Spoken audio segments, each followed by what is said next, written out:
មកពីសមាគមស៊ីនស៊ីសមុទ្រនោះនឹងលើកយកបទចម្រៀងមួយបទរបស់អធិរាជសម្លេងមាសស៊ីនស៊ីសមុទ្រក្រោមចំណងជើងថាភ្លើងគ្មានផ្សែងបាទដូច្នេះសូមអញ្ជើញបងប្អូនអ្នកស្ដាប់ទាំងអស់រីករាយជាមួយកម្មវិធីរបស់យើងដូចតទៅបាទសូមអញ្ជើញបាទ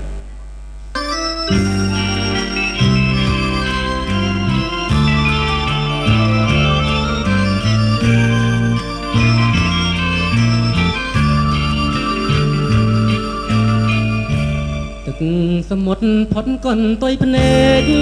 វែងឆ្ងាយឯក្តីស្រមៃក៏ឆ្ងាយជាងនឹងទៅទៀតបងនឹកទៅអូននឹកអត់ពេលឃ្លាតនឹកពេលបានស្គាល់រោងជាតិបាហេជាឃ្លាត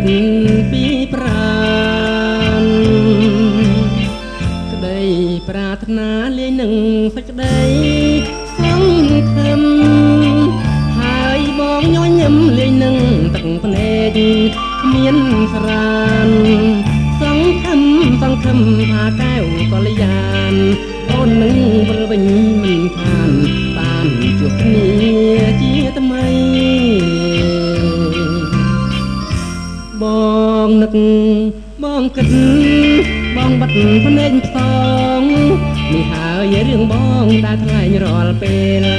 រៀបត្រីខ្វះការរស់នៅគឺខ្វះរូបស្រីរស់ក្នុងផែនដី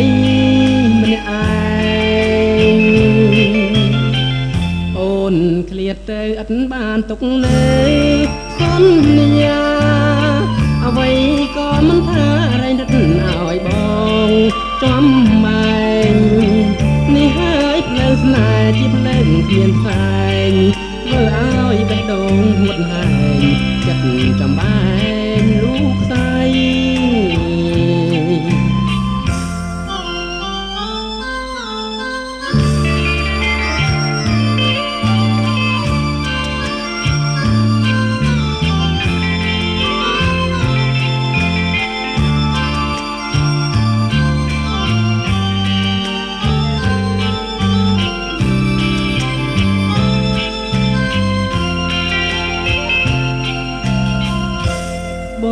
បងនឹក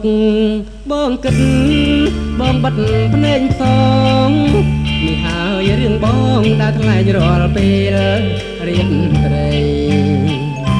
ខ្វះការរស់នៅគឺខ្វះរូបស្រីរស់ក្នុងផែនដីម្នាក់ឯងអូនឃ្លាតទៅឥតបានទុកនៅសន្យាអ្វីក៏មិនថារែងរត់ឲ្យបងចំបែងនេះហើយផ្លូវស្នេហ៍ជាផ្លូវគ្មានផ្សែងធ្វើឲ្យបេះដូ